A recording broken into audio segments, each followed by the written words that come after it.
All right, in this video, I'm actually going to be making it from my computer instead of on foot. Some of these, some of these, some of these security techniques are really abstract, and they're just best kind of explained, with like a movie example. So I'm just going to do that here. What is a duress challenge? A duress challenge is a security technique that you use to verify two things: that the person you are talking to is the person you think you are talking to, and that the person you think you are talking to is not under duress. What is duress?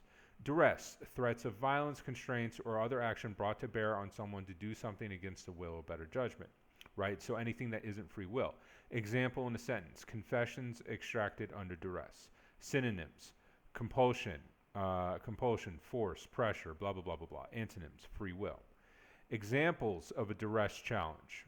Okay, so I'm going to give you an example of a duress challenge from the Bourne Ultimatum, right? Good movie. Yeah, it's an alright movie, but The Supremacy was better. So I'm going to give you this example.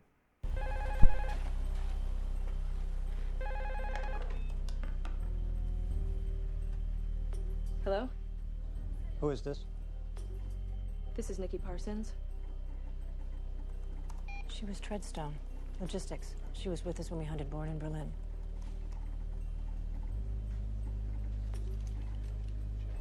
Nikki, I need to do an ID challenge. Code in Sparrow.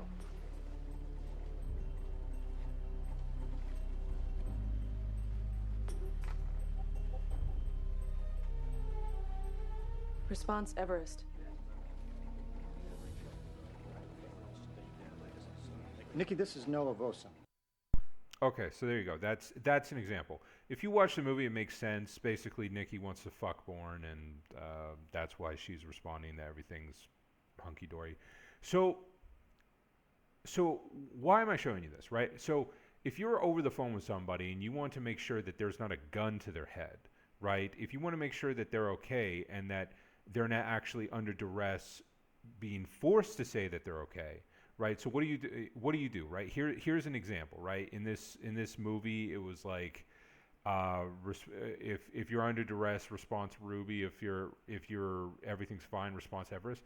That is such a bizarre and weird and gay way to do it. Like that is so stupid, right? You don't. That's not how real people talk in the real world, right? What you actually do is you just you create a password, right? So if you get a call and you're like, "Hey man, you all right?" If everything is actually fine, you say, you have a password or a passphrase, right? And the response, if everything is fine, you say everything is coming up roses. If you're under duress, it's literally any other response. You could say, "Oh yeah, man, I'm fine." Really, you have a gun to your head. Or you could say, things are okay, things could be better. Or you could be like, I have a gun to my head, help me, right? Any other response, but everything is coming up roses, right?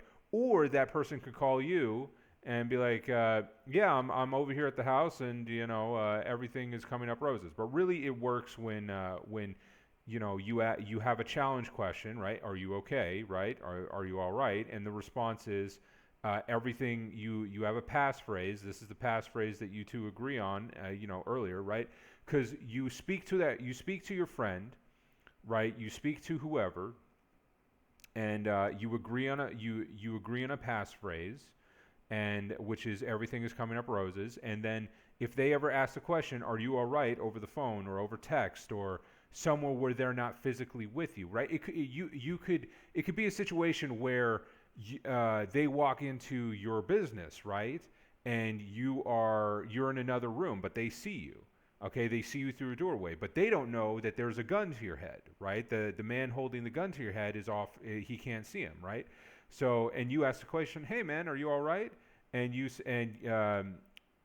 give, if you don't give the phrase "everything is coming up roses," right? They know that something is wrong. They know that it could be terribly wrong, right? So that's the phrase, right? That it's a duress challenge, right? It's a way of communicating. That passphrase is a way of communicating that yes, you are okay, that everything is okay. This doesn't have to be just over the phone. This doesn't have to be just over text. This could be literally face to face, but you don't know that, you don't know that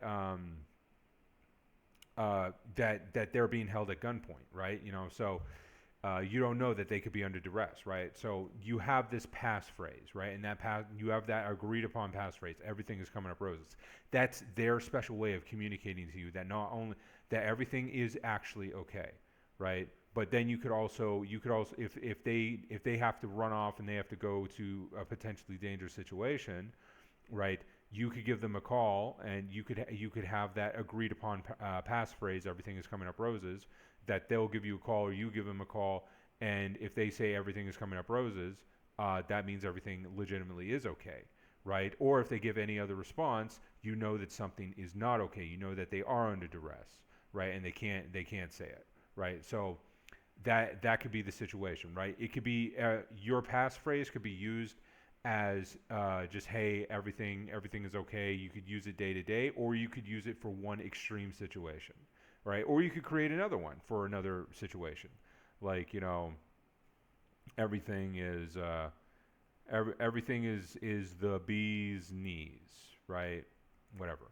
You can make up any passphrase that you want, right? You can apply it in a different situation. So there you go. There's the I wanted to present the duress challenge and a really weird and gay example from the Bourne Ultimatum, but I wanted to articulate this and say that hey, in the real world, you can any other response but that particular passphrase that you guys have agreed upon, just use that. So it's easy peasy lemon squeezy. Or if they're going into a particularly dangerous scenario or a scenario that they're not sure about, right? Just create a new passphrase. Simple as that. Easy peasy. Anyway, that's your little security video for the day.